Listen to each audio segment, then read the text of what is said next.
Hello everybody, we are Group 18 and our project is GPMS, a Generative Projection Mapping System. My name is Francisco Soriano and I am a computer engineering major. Hi, I'm Victoria Moreno, and I am a computer engineering major. My name's Declan Carter, and I'm also a computer engineering major. So, first we will give you an introduction to what GPMS is, along with our goals and objectives and project specifications. Then we will give you all a system overview of GPMS, which will then bleed into the constraints standards of our project. Finally, we will finish it off with administrative content and closing remarks. So our motivation begins with passion, where each of us have a passion for immersive storytelling, which directly led us to a wide interest in how to combine this with projection mapping, taking it all to the next level. So our proposal for this passion was GPMS, a portable system that leverages generative AI for themed projection onto any structure, such that the projection would wrap itself onto the structure's features. And as you all may or may not know, the projection mappings that Disney makes onto their large castle inspired and fueled our team because we believed that we could bring those projection capabilities to everyday people like you and I. This motivation gave us a hopeful opportunity to begin drafting what it would look like to pitch this idea to select entertainment venues who do not have this generative AI projection mapping capability just yet, once we finish finalizing GPMS, of course. A quick use case on a smaller scale would see GPMS being used at a birthday party venue where the theme is cat eating donuts. This is where GPMS comes into play, because it has the generative AI capability to project any theme, including cat eating donuts. In a holistic view, our project is to make projection mapping accessible to everybody using generative AI. Introduce GPMS, our Generative Projection Mapping System. GPMS is a system designed to transform any physical structure into a canvas for AI-generated art. It consists of a Raspberry Pi connected to a touchscreen display, projector, and camera. The user starts by calibrating the projection area via software and aligning the projector's field of view with the target structure, as shown in the animation above. Once the alignment is complete, the system captures an image, which is then sent to our custom generative AI server. The server processes the image and generates a stunning picture that aligns with the key vertices and edges of the captured structure, as demonstrated in the animation below. Our basic goals and objectives for the project are as follows. First, we want to accurately project an image onto a structure using computer vision. This means making sure the key parts of the image, like its vertices, line up with the features of the surface we're projecting onto. Next, we aim to make the device easy to use. The touchscreen interface should let the user interact seamlessly with the system. After entering a prompt, they should see a relevant AI-generated image that matches the shape of the structure and fits naturally onto the surface. Finally, we need to make sure the GPMS has enough power to run reliably throughout its operation. Now, our advanced goal is to give users more control over the generated images based on their input and preferences. This can be done through two objectives. First, by allowing users to specify two threshold values through input sliders, which will be used to fine-tune the outline of their structure. And secondly, allow users to specify their image style, like animated or realistic. The stretch goals include user highlighting, a more streamlined experience, and an advanced power supply. First off, the stretch goal of user highlighting is aimed to create an intuitive interface that lets users easily select and emphasize structural features, offering a more personalized visual experience. Users could then easily choose features directly on the structured image, ensuring close alignment with the selected elements. Secondly, a streamlined experience revolves around the plan to integrate automatic calibration to adapt to structural features with minimal user input, which ensures optimal image display with a simple setup. Lastly, the advanced power supply stretch goal would be to design a PCB that houses a buck-down regulator that meets the specific voltage and current needs, adjusting the power supply unit's output for the GPMS system. Therefore, our objectives include creating a user-friendly front-end for highlighting structural features, implementing automatic device calibration for structure features, and designing a custom PCB with a buck-down regulator for the voltage and current adjustment. GPMS is designed with dimensions of 12 by 12 by 5 inches, weighing approximately 10 pounds, and offers a battery life of about 1 hour. The AI generation time is capped at 1.5 minutes per image to balance quality and efficiency. It features a 1920 by 1080 pixel display with a projection range exceeding 6 feet and has a streamlined UI that the user can navigate through in less than 10 seconds to reach image generation. I want to highlight three aspects of our specifications, the first of which is visual quality, where the 1920 by 1080 resolution ensures clear, high-fidelity visuals, delivering immersive experiences with exceptional detail and vibrant colors. This versatility makes GPMS ideal for various applications. With a range of over 6 feet, GPMS adapts to diverse environments, covering larger surfaces while maintaining clarity. This flexibility supports both indoor and outdoor events, providing visibility across greater distances and smaller venues alike. And finally, AI generation time. GPMS's AI generation time of 1.5 minutes per image strikes the optimal balance between speed and quality. This all ensures that users can quickly produce high-quality visuals without compromising the immersive experience, making it suitable for time-sensitive environments such as live events.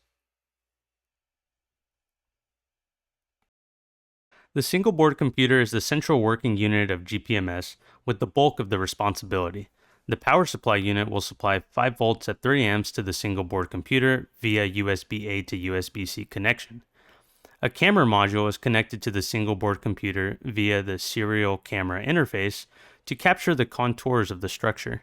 Now, the piece of hardware that users will directly interact with the most is the touchscreen monitor, which is bidirectionally connected to the single board computer via HDMI in order to transfer image data that the camera captured.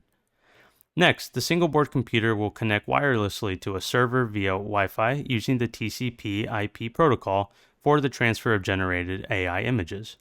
Finally, the single board computer is linked to a projector via HDMI to send those AI-generated images, which is then to be projected onto a surface from the projector. The GPMS application consists of three main components working in harmony: the main loop, the computer vision module, and the AI server. Let me first explain the overview of the entire application, and then we'll dive deeper into each part. When you launch the app, you start with camera calibration. This crucial first step accounts for camera distortion and defines the projection area.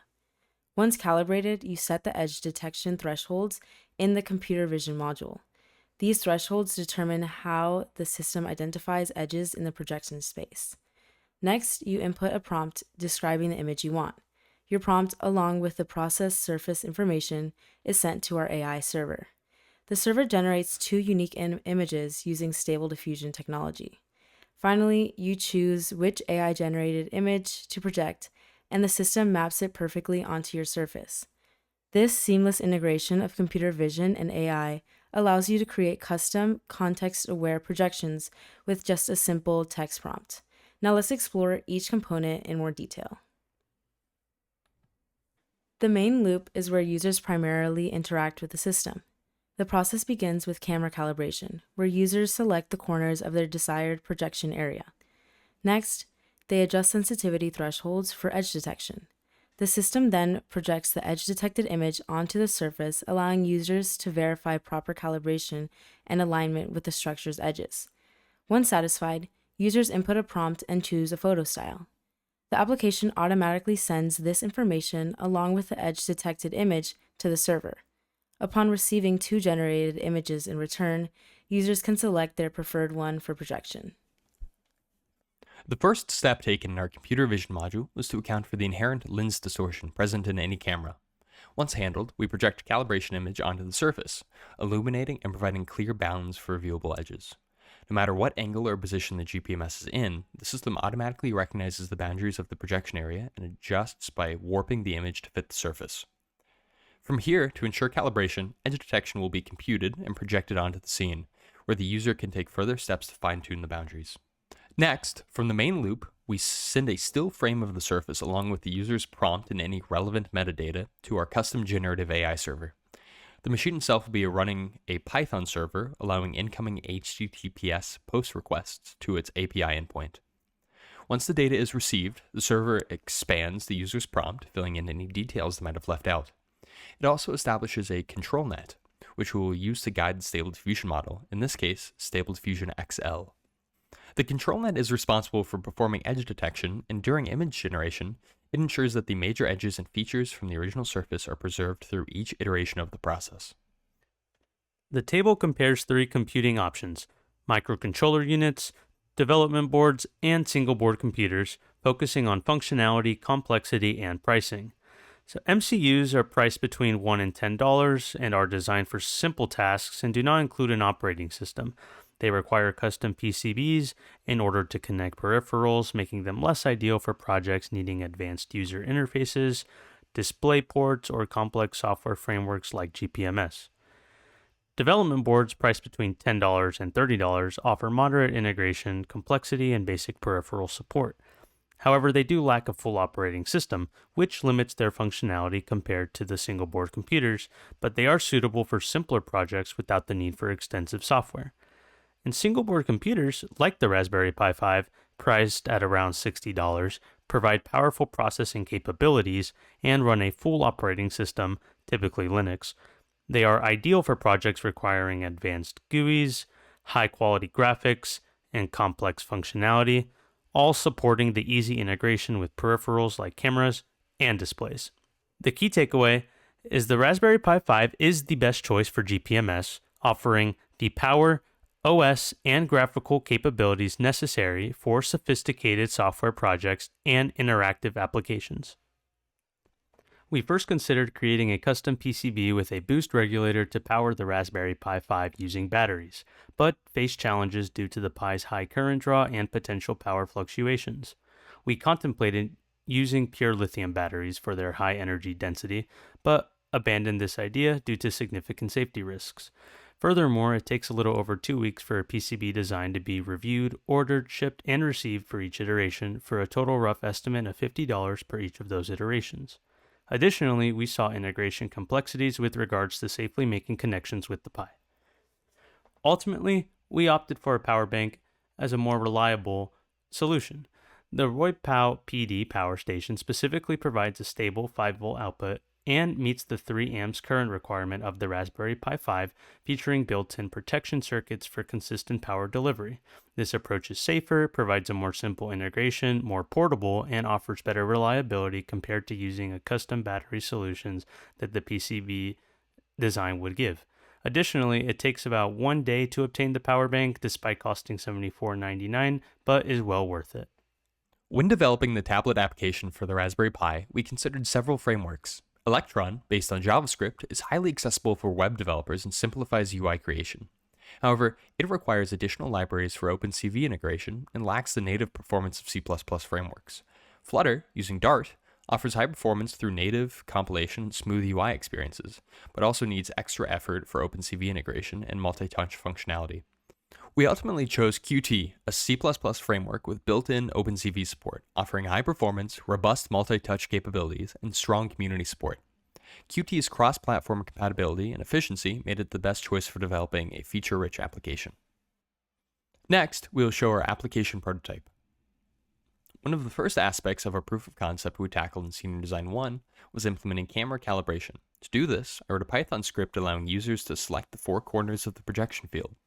This is our initial approach for handling camera calibration manually until we reach our stretch goal for automatic calibration. Next, we added a simple candy edge detection method to the original script. This allows us to precisely match the features and vertices of our projected image onto the final surface using the initial calibration. As you can see in the example, it captures and aligns with the semi-random patterns of the cloth, ensuring accurate projection. I will take you through what our compiled application currently looks like on the Raspberry Pi. From here, the user can begin the process of generating and projecting an image. Currently, we do not have the functionality to calibrate the camera on our application, but the process will be similar to what we just showed. Here, you can see 2 sliders that control the thresholds for edge detection. A preview of the detected edges is displayed both on the monitor and projected onto the wall. If the edges don't align properly, users can recalibrate. Otherwise, they can proceed to the next step. Next, users input their desired image description and choose between a realistic or animated style. Users can now choose their preferred image from the generated options. If unsatisfied, they can choose to refine the results by adjusting the sensitivity thresholds or modifying their text input. Finally, we demonstrate how Stable Diffusion works with control nets.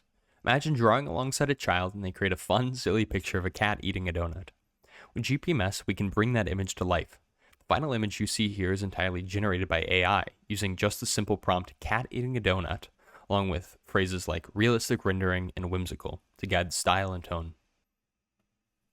Another great use for GPMS is decorating your home. Imagine hosting a Christmas party but wanting to skip the hassle of traditional decorations. With GPMS, you can easily transform your space using AI. For example, this final image was generated entirely with a simple prompt like suburban Christmas party with candy cane inspired paintings and festive colors. There were various design standards that our group adhered to, each playing a crucial role in ensuring compatibility, performance, and reliability across our project components.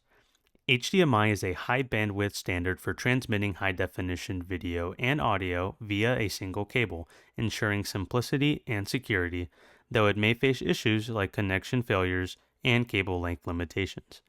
TCP is a protocol that ensures reliable and accurate delivery of data between devices, making it essential for applications requiring high data integrity like GPMS by dynamically managing packet transmission.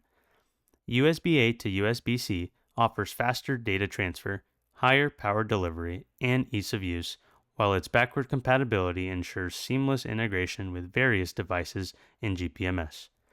Projectors are chosen based on standards like resolution, brightness, aspect ratio, connectivity, and color gamut, ensuring compatibility and performance in different environments.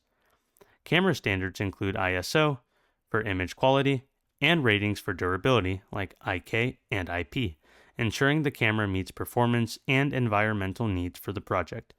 Additionally, we take advantage of CSI, or Camera Serial Interface, for GPMS. There are several key design constraints we face with GPMS. First, we aim to minimize costs during prototyping to keep expenses manageable for our group. Additionally, we'll focus on reducing the final product's price to make it more accessible for everyday consumers. Another challenge has been time constraints, largely due to the administrative tasks and integration issues having taken longer than expected. We're also mindful of ethical considerations, such as implementing safeguards to prevent inappropriate content from being generated on our system. Lastly, since we're using a machine that was gifted to us and is connected to UCF's network, we've taken extra precautions to ensure the security of both the machine and the UCF network. The table of work distribution is as follows, with an equal and fair distribution over the 6 main components of GPMS, including PSU/hardware integration, computer vision software stack, UI design interface, generative AI pipeline, administrative contributions, and prototype design. The bill of materials is in the table, with the bulk of the cost being derived from the AMD machine, which we actually have granted access to, meaning it is of no cost for us to use it. The projector, monitor, camera, and Raspberry Pi 5 collectively make up our total cost of $219.62, which will be evenly split at the end of Senior Design 2. The GPMS pricing for users would not include the full cost of the AMD machine. This machine functions as a central server supporting all GPMS products, providing shared resources and capabilities across the product line. As you can see, we have made good progress on our application. We have completed the hardware integration and are very close in completing the UI design. The next steps in our project are to automate the AI pipeline, complete the UI, project images, improve calibration, and run final tests.